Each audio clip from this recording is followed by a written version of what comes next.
Hii ni habari za Umoja wa Mataifa kutoka New York City. Tulio kuandalia hii leo kutoka Umoja wa Mataifa. Barbara Bate Guevara bado anakumbuka lugha ya Kiswahili aliyojifunza miaka 43 iliyopita na ana matumaini mbegu anayoipanda yeye na wenzake nchini Cuba itazaa matunda katika eneo pana.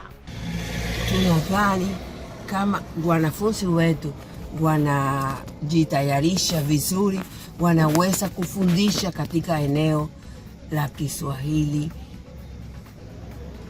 Amerika na Kusini na Amerika ya Kati na Karibe.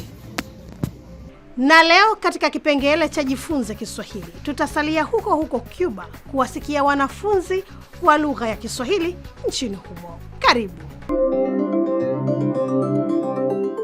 Ni Alhamisi ya tarehe 19 ya mwezi Februari mwaka 2026.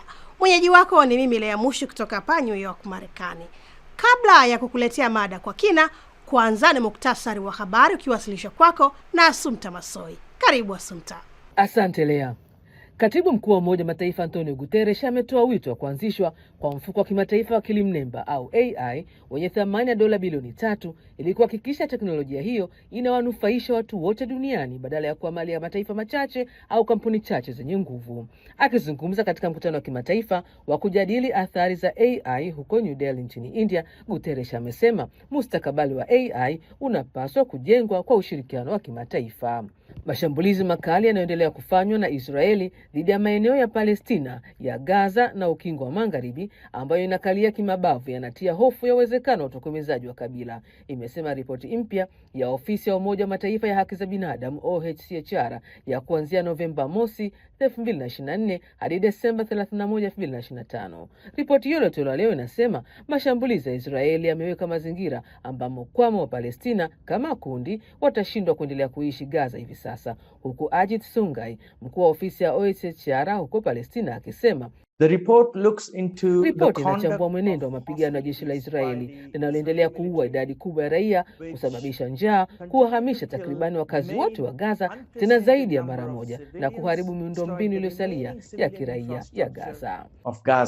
Na wanamgambo wa vikosi vya Rapid Support Forces RSF nchini Sudan walitekeleza kampeni iliyoratibiwa ya uharibifu dhidi ya jamii zisizo za Kiarabu ndani ya mji wa El Fasher na viunga vyake, kampeni yenye viashiria vya mauaji ya kimbari, imeeleza ripoti mpya iliyotolewa leo na tume huru ya Umoja wa Mataifa ya kuchunguza ukweli kuhusu Sudan. Ripoti imetaja vitendo hivyo ni pamoja na kuua wanachama wa kundi la kikabila linalolindwa, kusababisha madhara makubwa ya kimwili na kiakili ambavyo ni vipengele muhimu vya kosa la mauaji ya kimbari chini ya sheria ya kimataifa. Mwisho wa muktasari wa habari kwa Kolea.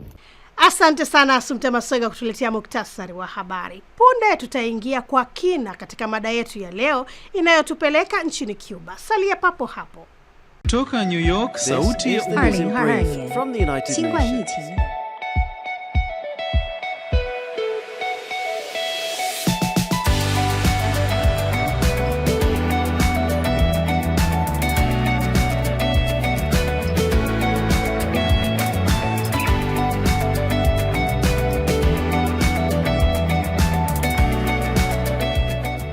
Alors que le réchauffement record met à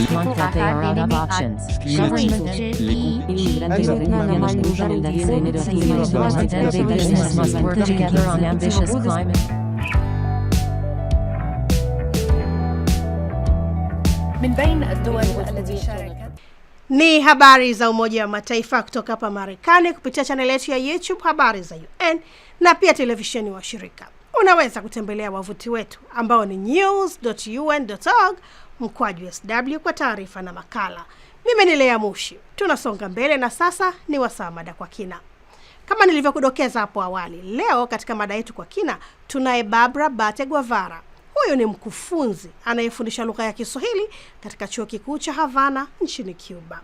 Kwa kushirikiana na Tanzania, chuo hicho ambacho mwezi uliopita kimetimiza miaka 298 tangu kuanzishwa kwake, hivi karibuni kimetoa fursa kwa Wacuba kujifunza lugha ya Kiswahili. Arnold Kayanda wa idhaa hii amemtembelea Profesa Barbara Bate katika jiji la Havana nchini Cuba ili kufahamu zaidi kuhusu hatua hii na mafanikio waliofikia hadi sasa. Tuwasikilize. Profesa Barbara, tunazungumza tukiwa kwenye gari kwa sababu huko nje tumeona kuna kelele nyingi, lakini hapa tunaweza kusikilizana vizuri, au sio? Ndio. Wakati naanza kuzungumza hapa nimesema Havana, lakini pia wewe umekuwa ukinifundisha Kispanyola ukiniambia kwamba ni Habana. Kwa nini sio Havana, ni Habana? Kiingereza unasema Havana, hata Kiswahili wanasema Havana, lakini Kihispaniola ni jina ni Habana. Vizuri tena hapo umesema kuhusu Kiswahili. Hasa kilichonileta hapa Cuba ni kuzungumza na wewe kuhusu kazi yako ya kufundisha Kiswahili katika chuo kikuu cha Havana au Habana, pamoja na watoto huko mtaani katika nyumba ya Afrika. Mnaita la Casa de Africa. La Casa de Africa. Kabla hujaingia kwa kina kuhusu hiyo, wewe ni Mkuba, ilikuwaje ukafahamu Kiswahili? Mimi najifunza Kiswahili kwa sababu ya ushirikiano kati ya Mwalimu Nyerere na Komandante Fidel Castro. Ndio. Rais ya Cuba na ya Tanzania. Wao walikuwa na urafiki sana na walifikiria ni lazima uwe na wakalimani kwa lugha ya Kiswahili. Ndio sababu sisi wanafunzi 6 tulienda Tanzania baada ya kumaliza masomo ya chuo kikuu hapa. Mwaka gani mlienda Tanzania? Tulienda Tanzania mwaka 1932. 32 itakuwa zamani. Unataka kusema mwaka 82. Samahani sana. Samahani sana. Nilifikiri 1932. Haiwezekani. Umri wako hauwezi kwa. Kwa hiyo ni mwaka 1982 ndio ulienda Tanzania. Ukaenda kujifunza kwenye chuo gani huko Tanzania? Tulikaa kwenye chuo kikuu cha Dar es Salaam kwa mwaka mzima. Chuo kikuu cha Dar es Salaam kwa ajili ya kupata masomo ya juu. Na sasa nimeangalia, nimeona kwamba mnafundisha katika chuo kikuu cha Havana. Hebu tuambie mmefanikiwa kiasi gani mpaka sasa hivi? Ni takriban mwaka mmoja mnafundisha pale, sio? Mwaka uliopita walifundisha wanafunzi kama 15. Ndio. Na tumemaliza kozi ya kwanza. Ndio. Na sasa tumeanza kozi nyingine kwa mwanafunzi mpya. Wanafunzi wapya. Ndio. Na pamoja na hayo tunawafundisha watoto wanaofundisha katika nyumba ya Afrika. Umenitembeza pale katika nyumba ya Afrika, La Casa de Africa. Nimeona watoto wanajifunza Kiswahili na wanaendelea vizuri. Hongera sana. Asante. Watoto wanapenda sana Kiswahili. Wanaweza kuongea, kukaribisha wageni, kila kitu. Na kupongeza sana wewe na walimu wenzako kwa kazi kubwa mliofanya kuwafundisha watoto. Vipi wanafunzi wa chuo kikuu? Sikufanikiwa kukutana nao. Wanaendeleaje? Wanaendelea vizuri sana. Wanaendelea kwa sababu wanapenda Kiswahili na utamaduni wa Afrika. Mnayaona matumaini kwamba kuna wakati katika eneo la Karibe watu wataanza kuzungumza Kiswahili? Ndio. Tunadhani kama wanafunzi wetu wanajitayarisha vizuri, wanaweza kufundisha katika eneo la Kiswahili Amerika na Kusini na Amerika ya Kati na Karibe. Ndio. Na sasa mwisho tukimaliza mazungumzo yetu, Profesa Barbara, nini changamoto ambazo mnakutana nazo na unafikiri kwamba ikiwa hizo zitaondoka itawarahisishia kazi nyinyi kuweza kufundisha Kiswahili na kwenda haraka kupata wanafunzi na matokeo makubwa zaidi? Tungependa kwenda Tanzania kufanya mazoezi, kupata masomo ya juu kule na mambo kama haya, lakini watu wanapenda Kiswahili ni muhimu sana kutoka kitu kingine. Shukran sana Arnold Kayanda na asante Profesa Barbara Guevara na wenzako kwa kuisongesha lugha yetu adhimu ya Kiswahili. Na sasa tuwasikie baadhi ya wanafunzi wa chuo hicho cha Havana wanaojifunza lugha ya Kiswahili. Tuanze na Ibran Nunez Bate.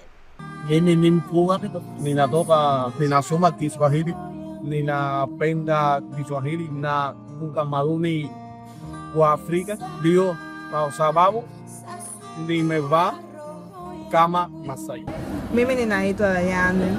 Mimi nimejifunza Kiswahili katika nyumba ya Afrika na ninategemea kwenda Tanzania kupata mafunzo ya juu na kujifunza Kiswahili hapa. Asante sana. Habari sasa uvi. Asante. Habari. Jina langu ni Ru, mimi ni mwanafunzi wa Kiswahili, ninapenda sana Kiswahili. Asante.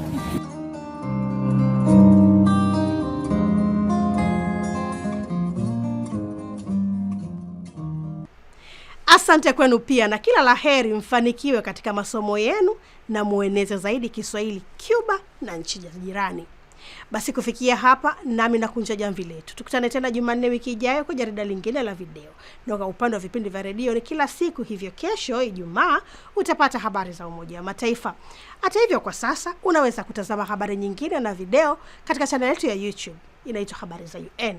Katika ukurasa wetu wa X nao unaitwa hivyo Habari za UN. Kumbuka pia kupakua app yetu ya Habari za UN katika Play Store na App Store. Kwa niaba ya wote walioshiriki kukuletea jarida hili, mimi ni Lea Mushi. Lakini leo sikuachi hivi na kuacha na burudani hii ya wimbo wa Malaika ulioimbwa na mwanafunzi wa lugha ya Kiswahili Ruth Esther Aguirre Prieto wa chuo hicho kikuu cha Havana. Kwa heri.